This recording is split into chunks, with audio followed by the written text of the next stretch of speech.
Welcome to Drum and Drummer, a podcast focused on drums, drumming and drummers. I'm George Pickering and that's Ben Winty, and we are both professional drummers in this business we call music. So stick around and join us as we pass the time whilst trying to stay in time. I couldn't stop. Hello and welcome to Drum and Drummer. Hello. I don't know what that was. No, I had no idea. What was funny was the pause. For listeners, it's worth mentioning there was like a 10-second pause where big pause.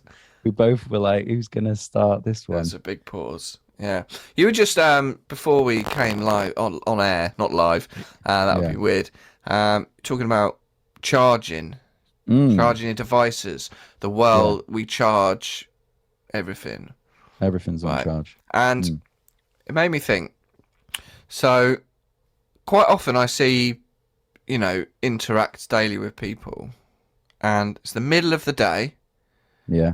And they're like, I need to charge my phone. Yep. Now, for me, I charge my phone at night. Yep. And it gets me through the day.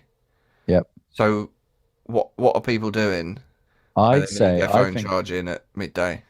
You're someone that's not as addicted to their phone as I am, or other people are, because I don't see you just scrolling Instagram willy-nilly, and so maybe it's that, because I think if you think about it, your phone should be able to last all day, because it's like, but if you look at your screen time, it's scary when it pops up like you've been on Instagram. I've had to set a timer now for my Instagram of like 1 hour a day, and still, even then, sometimes it'll get to like, it's still the morning and it's like your hour's up and I'm like, Jesus Christ, like what have I been doing? Yeah. So maybe it's that. Maybe I never see. Okay, so do you charge your phone every night?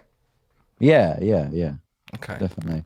But I feel like during the day, there are some days where it will get low before it gets to like the night, Wow. So it's it's crazy. Not that this is a podcast about books, but I'm reading this at the moment, funnily enough. Bit of a plug, not an intentional plug. It's called Stolen Focus, Why You Can't Pay Attention. And it's I thought it said St. Len. Was this oh yeah. The O is wait, hold on. Should we do the screen? Yeah. Do the screenshot now. Done. Okay, St. cool. Len Focus. All right, basically, okay, yeah, talk to me.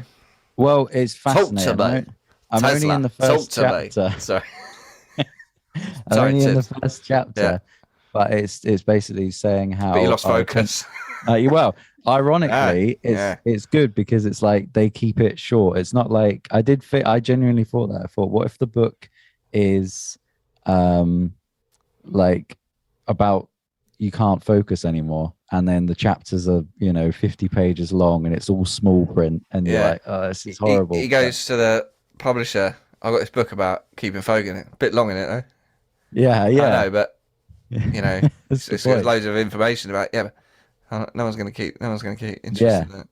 Is exactly it. But no, it's really good. But it's basically saying how I'm only like not even the whole chapter in, but not because I've been getting distracted. Just I've literally only just started it. But saying how our attention spans since the 1800s are getting shorter, and they're saying, is it like, and the natural thing is to blame mobile phones, but apparently that's not why it is. And the first study that they've been talking about is we have too much information just coming in. They said, imagine like, because you've always got the news coming from somewhere, whether it's like your phone or the TV. There's 24-hour news now, and there's newspapers, and it's everything. It's just like, and there's only so much humans can take in, so we just naturally just lose focus. And they said, like, 50 years ago, when you just have a newspaper, or even not that long ago, you'd sort of take in less, but you take in the right amount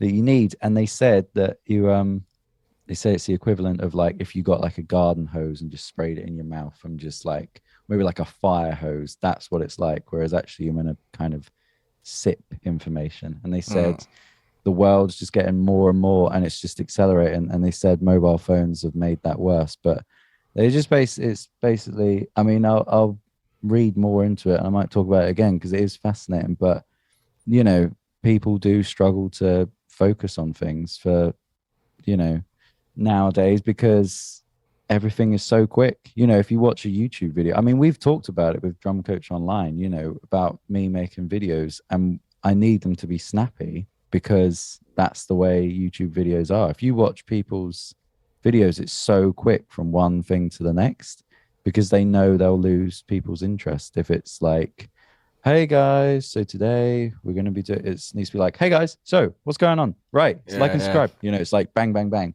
And it's like, and they're saying it's accelerating and it's not slowing down. And it's like they're saying at some point there's got to be a breaking point at which we go, I can't handle this. But the writer, I'm only like a chapter in, where they said they turned off all their devices and went to a hotel for 3 months and had no internet. And they had like one mobile phone to talk to people and like in emergencies, but no internet. And they said it just, they slept better and just everything was better for it because we are always switched on. I'll say one more thing, I know it's a drumming podcast, but I remember like how it kind of got into our lives. And like, I remember when I was a kid and like, I was allowed like 1 hour on Facebook in the evening on my parents' computer. And then suddenly I get an iPod and I'm like, oh, I can go on Facebook like anytime now, but I still had to be in the house. And then you get mobile data and you're like, oh, I can be on it. This is great. But then it gets to a point where people can always contact you at any time, especially if you don't turn your phone off at night. It's like, it's just, you're always switched on. But I'd say that's why, you can keep your phone. Maybe it's an older generation thing, like literally just you being 10 years older. If I look at 10 years younger than me, they're so much more addicted to their phones than I am, Well, I mean, when I did a gig a couple of years ago with Harry, and shout out Harry, and he just finished his degree in London, and he's younger than, me. Is he similar age to you? I think he's about a year older than me. Yeah. Like that. And it blew his mind that I did the entirety of university without the iPhone even existing. Yeah, yeah. And he was like, what did you do? Yeah. And I had it in my trombone case, and everyone of us did. We had a London A to Z in our gig bag. Yeah. And, I remember, I think in my third year at uni, that was when I got a colour screen. Right. On my phone, and the text message limit wasn't just. I remember I had like this Sony Ericsson silver thing, quite thin with a little aerial, and it could only store like 10 texts. Yeah. It was black and white screen. It had a little scroll wheel, and I was an adult. Yeah. And that was the phones. We didn't have any of that. No Google Maps or anything. So we would literally like phone the bus company to find out what the bus route was, or use the maps on the, the bus stations, and actually literally were walking around with an A to Z looking at road sign. Yeah. And I remember when Facebook came in uni, what was it? I mean, it must have been about 2006. Yeah, something like that. And I remember it sweeping through sort of uni, people were like, oh, you join Facebook. And I remember my mate Andy sending me, I got sent an invite, like, Andy's invited you to join Facebook. And I was like, I clicked on it and I was like, nah, I can't be bothered. Yeah. And I've and you never have. I know, and I never have. Fascinating. I mean, I have, a business profile for the studio. And then a few years ago, they changed the policy. But you could have a business profile without having a personal one. But then they changed the policy. You had to have a personal profile to be able to manage a business account. Yeah. So I have a profile, but it's basically invisible, and I don't do anything on it. I never go on it and all that and stuff. But yeah, I guess like my age, when all this shit started coming in. We were sort of early adults, really. And I even remember when my mate Brendan going, oh, you should go on this, check out this website called YouTube. Mm, There's like videos and stuff on it. yeah. And we were like, ah? And he Oh got, yeah. and now it's just mental to what it is now. Well, that was exciting because that came out when I was 10, and I remember my dad being like, "Think of anything, think of any video, and it'll be on here." And I'm like, "Okay, like Green Day." They're like, "Yep," and it was like, "Oh my god, I don't have to." But I'll say one thing because it's like I've heard people talk about this before. Because we have phones, you never really have to plan anything anymore, because like in terms of where to meet someone, because everyone always has their phone. So it's like, oh, I'll meet you there. And then if you get there before them, hey, where are you? Oh, I'm around the corner. Okay, I'll, you know. So last week when I did the half marathon, um, I gave my phone to Elfie and I said, look, keep my phone. I'll meet up with you afterwards. And we'd agreed to meet by, I can't remember where. I think it was like the volleyball court or something near the end line. And I finished the race and she wasn't there. And suddenly I realized I don't have my phone on me, so I couldn't just text her. And I didn't know I felt a bit lost. I was like, I don't know what to do, because if I had my phone, I just get it out and call, hey, where are you? But I didn't. And eventually I did meet her, but I was thinking, God, I haven't got my keys either. That's not relevant to technology. But I was like, I'm gonna have to go back to my flat, get my housemate's phone, call her, and then. But I was like, but if no one had mobile phones on them at all times, it would just be like, right, we are meeting here, because that's how you used to do it. And it's like the amount we rely on them, for Google Maps and everything. It's like, yeah, it's Either crazy. she wasn't there, either because you were much quicker than she thought, or you were much slower. Well, He's it waiting around was going, much. fucking hell, he's taking Mate, his time. I'm going it to piss was. off and come out later. No, you joke, but it was the slower thing, because it was like I found out where the pacer guy was, and because the pacers have like a flag, and I was like, oh, I'm going to try and keep up with him, but I started so far back I couldn't catch up to him. So she saw him go across the line, going, "Where's George?" And it took me like another 20 minutes after him. So yeah, bless her, she had to wait around. But yeah, I think that's it, and I think it's just a slow, gradual thing into our lives. Like more and more you have to be switched on. But yeah, that book is fascinating. But when they did their retreat, away from social media and all of that, he said loads of people were like, oh, I'm so jealous, I wish I could do that.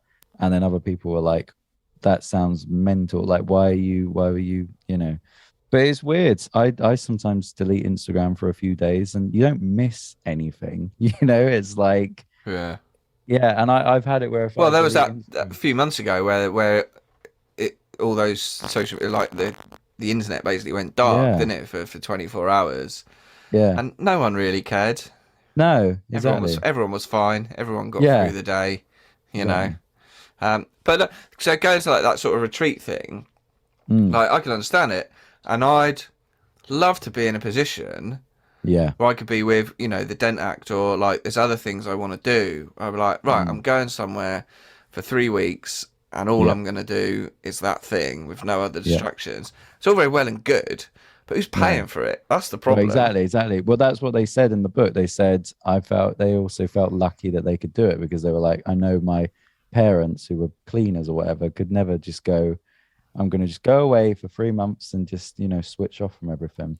Um, but yeah, it would be fascinating. But I I'd say remember, yeah. just to bring Sorry, it go on. round to sort of drumming is you mentioned earlier about the fact that with mobiles, and especially smartphones, and having email and social Yeah. media, and just how many different ways you connect with people, Mm, Facebook, Instagram, Twitter, WhatsApp, text, email, all that stuff, is, and there's been it's not an uncommon sort of topic, but the fact that it's, especially doing what we do as sort of mm, musicians, and even the studio and our businesses, it's incredibly hard to switch off from when do you respond to that email or when don't yep. you, Yep. because if a gig offer, if someone emails you or messages you saying like, oh, are you available for this gig, but they message Yeah. you at 9 p.m, Yeah. like, the battle is, well, if you don't go, well, no, this is my evening off and I will deal with work stuff in a set designated work time tomorrow, Mm, could be too late. yep. gig's gone. Yep. You've missed out on and the snowball effect with gigs. You do one, you might get asked to do another. You build that network and that connection, and so it's very hard. And I'm sure a lot of people will understand that thing of it's very difficult to just go, well, yeah, I'll switch off and I won't do anything because, well, your whole career and business runs off this connectivity and to a very simplistic degree, kind of a first come first serve basis. Yeah, you know, definitely. and even like studio people, they'll email, and it's that thing of like, well, we're probably not the only studio they're emailing, Yeah, so it could harm my business if I don't reply promptly yeah, to this email because someone else might get back to them first and engage in the conversation. And it's very difficult. You know, I had it once where I wasn't working, I had the evening off and I was at home, and someone I know personally WhatsApped me asking about rehearsal availability at the studio, yeah, and it was like 9:30 at night yeah, or something, and I'd had my dinner and I was just watching TV, and I thought that can wait. yep, I can reply to them tomorrow, yeah, you know. Or I'm thinking, call the studio. yeah, You know, you're personally messaging me, I get it, but call the studio. And then I didn't reply, and 20 minutes later they sent like a nudge, yeah, yeah, yeah, and I'm like, it's nearly 10 o'clock at night. yeah, yeah. I'm Literally. not always working. No. Like, maybe, you know, it's a kind of work related thing. So, you know, you don't, I don't know, like a lot of businesses, you don't message. You go, oh, when are they open? They're open between 10 and 5. Cool. Well, I'll message them at 8, Yeah, and then get annoyed when they don't reply by 8:30. yeah. You know, but I think I saw. Yeah, this the way we have to do it. It's very hard for us to not feel inclined to quickly respond to things because there's a lot of, if you don't reply, you might lose out, and we don't want to lose out because it's hard enough. yeah, You know? definitely. But it's I think very, you got to try and set those sort of you do. boundaries a bit, you know. I saw on Twitter once someone had emailed them at like 4:47 on a Friday, and then emailed again at like 9:10 on the Monday, and said, "Hi, I emailed you 3 days ago. Why haven't you responded?" And they said, "No, you didn't. You emailed me technically 25 minutes ago because it's like it ended at 5 and I started again at 9." It's just like, but I think that's the thing. I've never switched. I remember once. Yeah, I remember you texted me once in the day when I was teaching at a school, and I didn't even check my phone because I wasn't allowed my phone in the school, you know, Yeah. safeguarding. And then I went straight from the school to the studio, and you were like, "Is your phone dead or something?" And I was like, "Why?" And you're like, "Oh, I texted you about this." And I was like, "Oh shit, I didn't even check." But people say that, you know, people sometimes, if you get a text and you haven't responded, and I it's the one when people go, "Are you alive?" And you're like, "Yeah, I am," you know. And I've sent it to people. I've been like, "Hey man, what's going on?" You know, it's just like, but I think that's what's bad, is it's like, it's just assumed, you know, that everyone is always on the phone, and if they don't respond, then they're just ignoring you. And it's like, no, it's not like that. It's, you know, people need days off because we are just always, just switched on. And I think that's the thing. I think, you know, without banging on about it too much, but it's you know, a lot of times I'll wake up and instantly on my phone, because that's what my alarm is, and turn the alarm off, and they're like, "Oh, just, you know," and I'll have. But by the time I've woken up, there's shit going on. Yeah. That needs my attention. Some immediate, some not. Whether it's, you know, gigs, drumming, or studio, and it's like, well, I know I'm not really going to be sitting down at work for another couple of hours, but it's just all there on your phone, literally next to you. It's stuff, and it's like, and it's hard to like just get it out your mind almost, and be like, well, I'll deal with it later. And it's very difficult to make that sort of those divisions and boundaries. Yeah. Exactly. Yeah, and you are right though, and that you do feel like you have to reply instantly. I remember I got an email once from the boss of the agency we're on at I think midnight saying, "Can you do a gig tomorrow?" And I replied within within a minute, and they said, "Oh, it's okay." Someone else responded, and I was like, "Jesus Christ!" Like someone was quicker than me in a minute. And that's the competition. Like it's a competitive game, and you fear, you don't want to miss out, and because we've all done things where you do the gig, and then that leads to 5 more. Yeah, exactly. And if you hadn't have replied at that time as quickly, you'd have lost out and all that perpetual sort of work. Anyway, well, that was quite a good chat about. Yeah. I'll tell you what. One last thing. So going back to when I was a kid and when the internet first started to be a thing, like more widely sort of known. I remember being in a shopping centre in Southampton with my mum, and there was like an internet cafe. Yeah, it was like the only place you could really get internet. And I was like, "Mum, can I go on?" She was like, "Okay." She paid for like 30 minutes or something. Yeah. And I went on this computer, and I don't know, maybe I was like 12, 30. I didn't know anything, but like I didn't really know what a search engine was or anything like that. And I remember all I did is I went on the Zildjian website. Yeah. And I was just like typed in Zildjian, and I went on their website, just looked at symbols, and I was like, yeah, that was fun. I was like, wow, I can just see all the sort of symbols, Yeah. And I think maybe as well, I went on the Pearl website, and they were very basic websites at that time.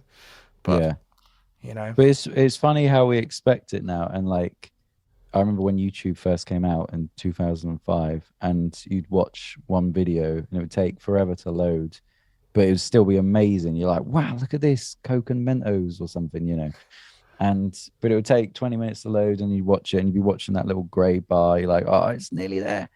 And now you put on a video, and if it takes 2 seconds to load, you're like, forget it. This, ads, And I think that's another thing. I think it's everything works so well, everything's amazing, and no one's happy. It's like it's. I think that's the title of the episode. Sorted.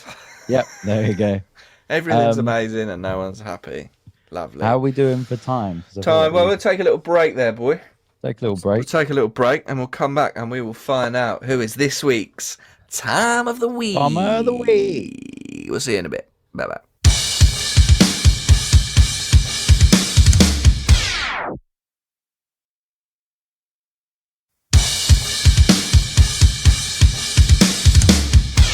Welcome back. Welcome back to Drum and Drummer. Drum and Drummer. Is it time for Tom of the Week? Oh, it certainly is. Let's go. Tom of the Week. That's a lovely, lovely Tom. Very good. Yeah. Never gets old, that. No. It's the second time I've heard it, so yeah. Well, this week's Tom of the Week. Yep. It's Tom Davis. Tom Davis. Very good. The big man. Yeah. Should we mention our Russian doll? Yes, we should. This is why Tom Davis, very funny man. He's done some great TV shows.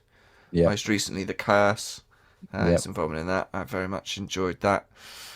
King Gary, Wolf and Owl, all that stuff. But yeah, this sort of ties into our look. Yeah. Of bald with facial hair. Yeah, we'll leave it at that, because I wouldn't say I've got a beard. No, but you're smaller than me. Yep. And I'm smaller than Tom Davis. Yep. So we like to think of, we're sort of like Russian dolls. Yeah. That I fit inside Tom Davis and you fit inside me. Yeah, there's no nicer way of saying that. Yeah. And we have a friend. Yeah. Well, I was going to say Tom Catamol as well. We have another friend, Tom Catamol, who I'd say is between me and you, because he's shorter than you. But he's a beardy bald man as well. But so whenever we see a beard bald man, we think, where would they fit in the? Yeah. I mean, I think I'm yet to see anyone who would have Tom Davis inside of them. Yeah, there you go. Yeah. But anyway, that's this week's Tom of the Week. That's Tom the Davis. audiogram. Congratulations. Well done, Tom Davis.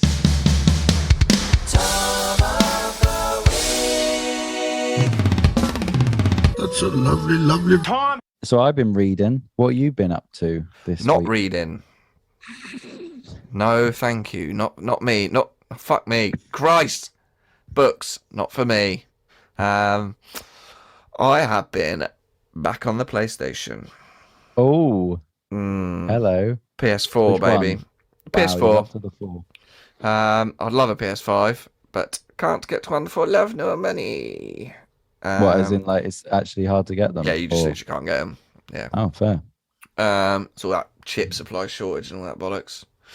They've been sold out for ages. Anyway, Horizon. So a few years ago, Horizon Zero Dawn came out for the PS4, and I played it. And for me, it's the best game in the world. Absolutely love it. Yeah. I'm the least gamer person of all time. What is? You're too busy with your fucking beak in books learning. That's your problem, mate. You don't learn nothing from books, son. Yeah, what's a book ever taught anyone? Yeah. Yeah.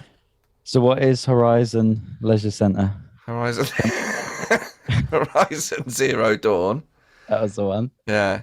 You play this character called Aloy, and it's right. Get your noggin around this. Right? I'm ready. When we think of the future, we think of like advanced technology. Yeah. Yeah. Well, so in this game, our future has happened. Right. Advanced technology. Yeah. Yep. But to the point where the Earth is essentially, life is essentially is dead, is over. Right. Yeah. But the people in the future set up this technology to essentially regrow the Earth and repopulate it. But the way they start that civilization is how we look at our past. So it's quite basic. Okay. But it's future. Right. And their past is our future. Okay. So you take like Tomb Raider and you're discovering shit from the past. So you'll be like, oh, there's a cave and a tomb. It's not called Cave Raider, is it? It wouldn't work. So you go in a tomb and you find out ancient stuff from the past. But in Horizon Zero Dawn, you're finding a cave. It's called a cauldron. Right. And to them, it's all tech, but it's their past. And they're like, we're still using arrows and shit and fire. Yeah. But they find the cauldron, and it's all like lights and tech and metal and shit. Yeah. But it's our future, but it's their past. Oh, it's brilliant. And then there's this whole big plot twist and everything. Basically, you go around, and what they did to help repopulate the sort of natural element of the earth, the plants and all that sort of shit, was they built robot animals. Cool. That would then, but then there's this like virus that infects them, that turns them sort of evil, and they want to kill you. And you got you're fighting. You're essentially with a bow and arrow, fighting these giant robotic animals. And it's just, the gameplay is just brilliant. Visually, it's stunning. Great story. And a couple of weeks ago, the sequel came out, Horizon Forbidden West. Straight on it, mate. Yeah. And I tend to be like well into the PlayStation and then not into the PlayStation. I won't play it for ages. Yeah. But Horizon, you get my full attention. I've only just started, but it puts me in a very happy place. So you can sod your books. Yeah. Yeah. Well, I do get. It's not like I wouldn't be a gamer if I get it. Just never done it enough. Question about Horizon. Sure. So are these people, were they there to see the world's like fuck up all the future stuff? Oh, so they're like fresh. They don't know any. They're just discovering this shit, and so you'll see this like ancient ruin, and they're like, "What is this from this past life?" Yeah, and it's a derelict football stadium. Right. Wow. So you're going around it like it's an ancient ruin, but it's like from our future. Oh, I see. Yeah.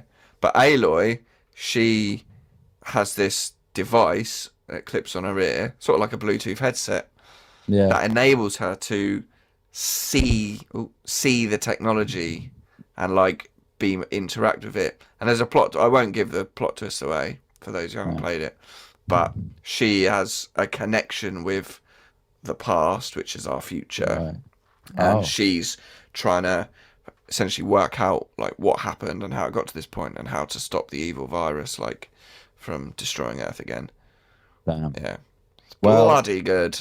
That could be our future soon.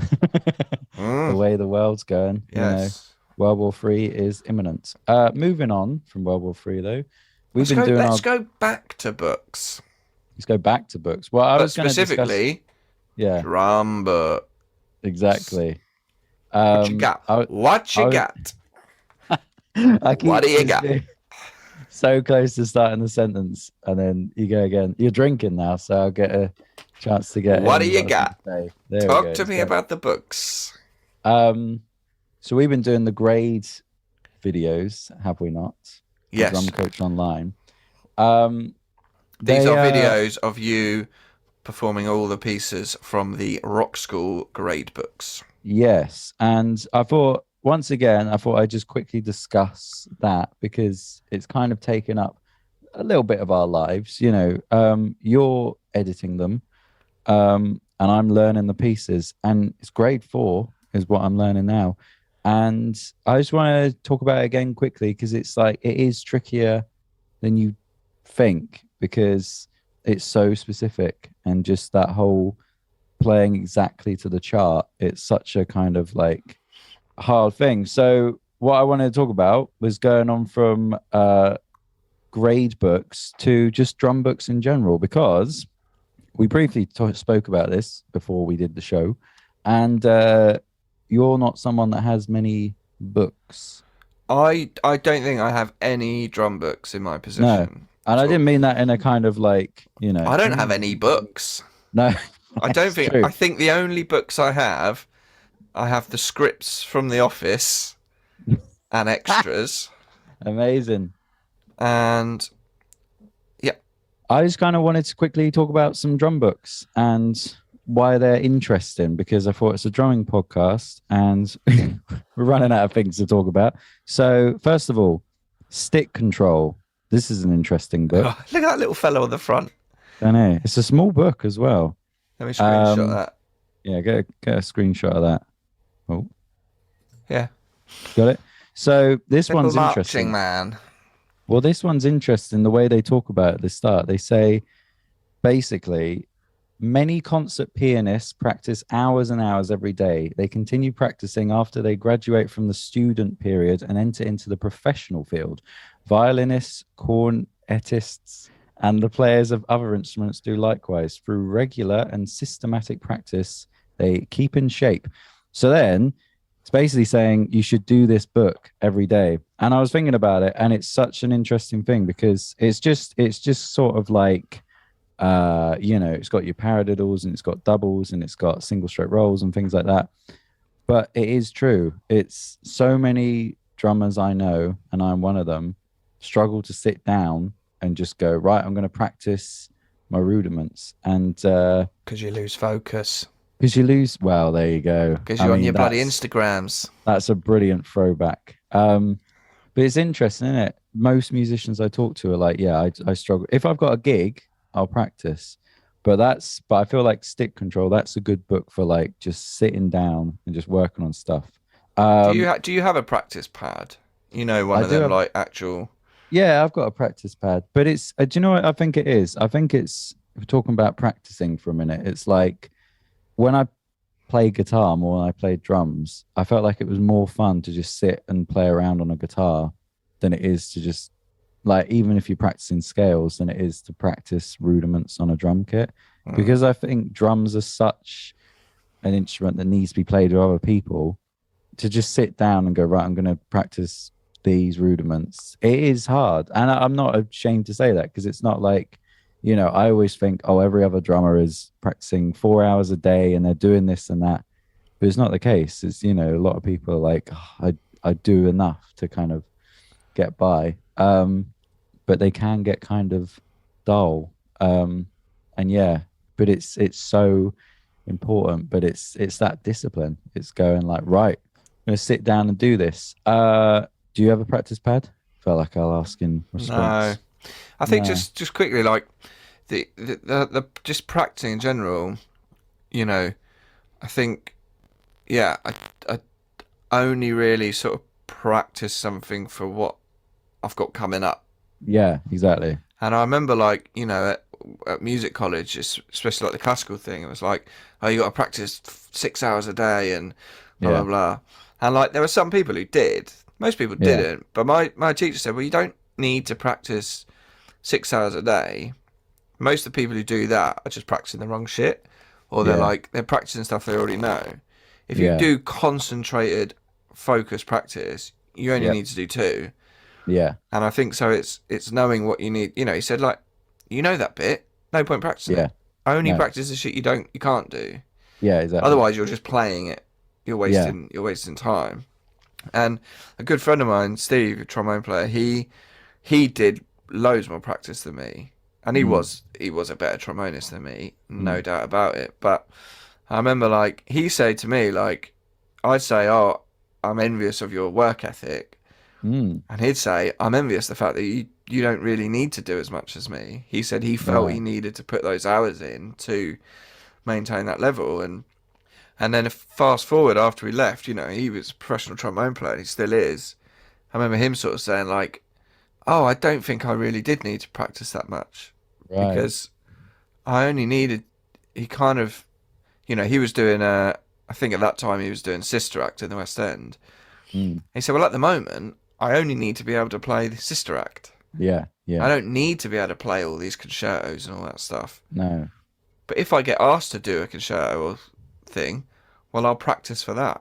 Yeah. You know, and I think it's if you're going into practice, and I think that's why that snare drum book is probably good. It just gives you a structure. Yeah. If you just keep doing these things, you know. Yeah.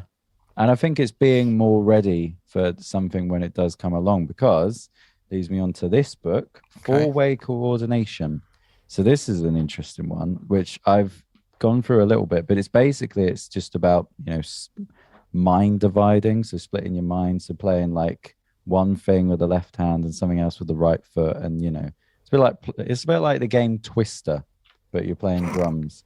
And, but all these exercises are really tricky. And there is this sort of feeling like, why am I doing this? But you always think of like, well, I might not ever need to do any of this stuff. But just the fact that I've sat down and practiced it. It's the same with the grade books. What I was going to go back to is like, it's been fun doing those grade books because I've got that feeling again of, I don't know if I can play this, you know, and I don't know if I can work out what's going on here. You know, just even on grade 4, it's like every now and then there'll be something, a little something. Like I even texted you the other day, there's this drum fill that you have to play it with your left hand starting the fill, just because of the way it goes into the beat on the next bar and stuff. And I would have never, if I was playing a gig, I'm going to start this fill with the left hand. Like, no way, because it's just not what I naturally do.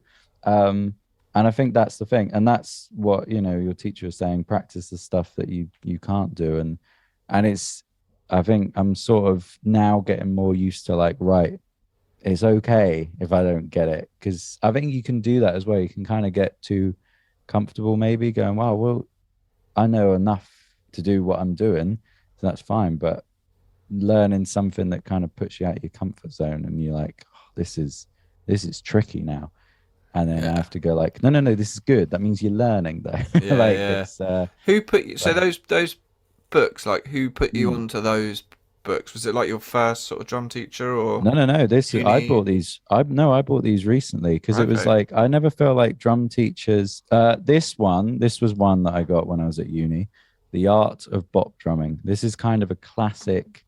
It's sort of like the quintessential book to do with like swing and jazz. And beyond that, there wasn't many other books, because we kind of learned from like a university like book that they gave us. But yeah, these other ones, this was when I'd sort of started Drum Coach Online. I really wanted to have as many solid lesson plans as possible. Yeah, I've got a delivery. Hang on, fuck me. Yeah, it's okay. But yeah, no, I'll say quick. Yeah, I was looking into which drum books I should get, which I've never got, and there's a few others, like Rhythm and Fills, Mike Dolbear. This one I'd always seen but never got it. Groove Essentials, Tommy Igo. But yeah, and they're just interesting to work from, and it's yeah, I thought they'd be perfect for students, but also, for me to look at and go like, right, well, let's see what I haven't been learning, because it's, yeah, I think, sort of go, all the gigs I'm doing at the moment, I can do them, but if I'm lucky enough to get some other gig at some point that's more challenging, I want to be more ready for it, rather than be like, because there's nothing worse than turning up to an audition or, a rehearsal and feeling like, oh, I think I'm out of my depth. And I remember a music teacher saying this once. He said, like, you might do loads of gigs and they'll always sort of be like, oh, I can easily play this stuff. But he said you don't want to be like at the level where you can just play that stuff. He was like, you want to be like, this stuff's not easy, but just comfortable.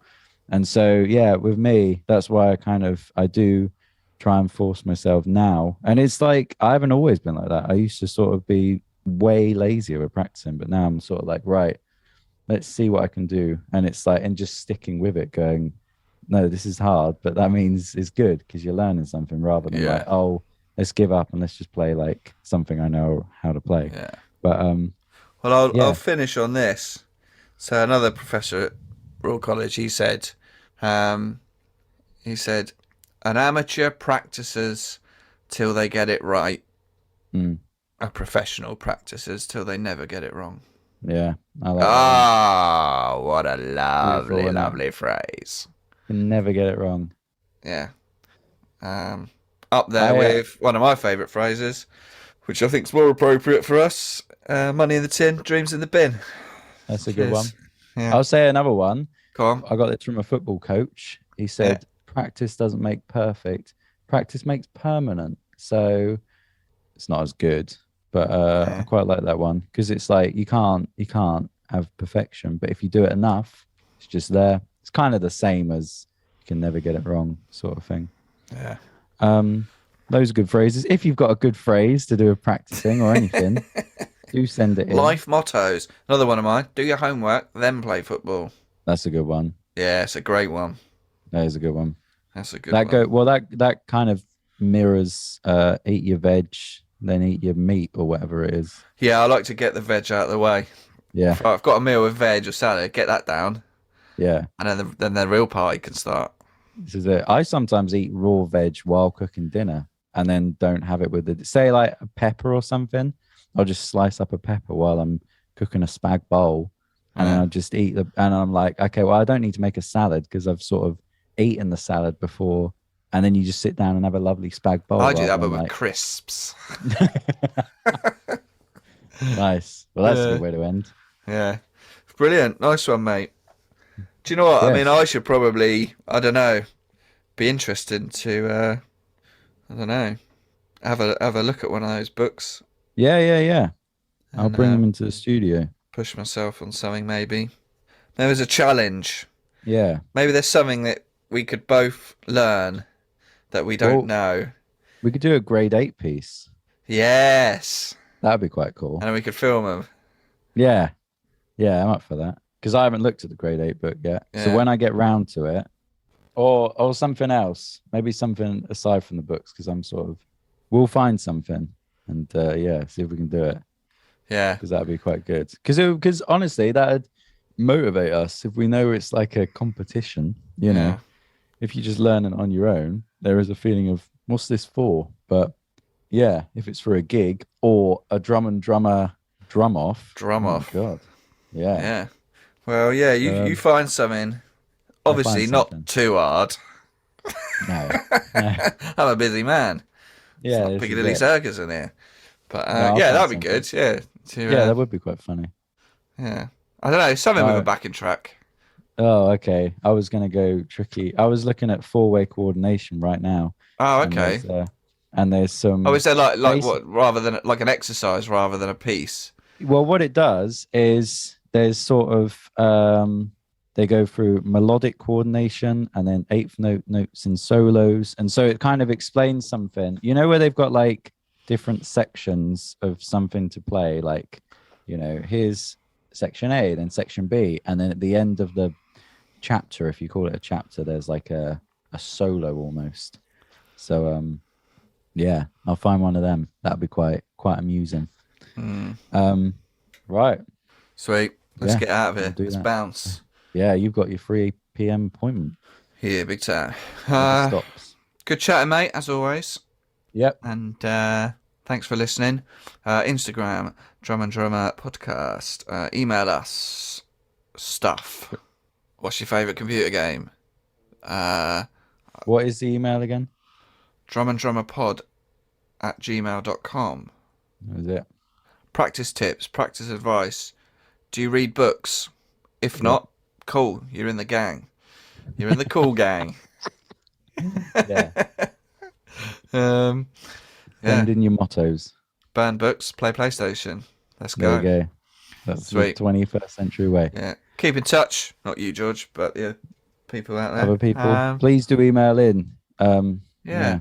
Give We us haven't a had any emails lovely, this week. lovely rating wherever you get your podcasts. And tell all your little friends Yep. to give us a listen. It all helps people find us and to grow the audience. Lovely day. Lovely. Right. I'm off to See you read a later. book. Not. I'll have to go and play Horizon. Not.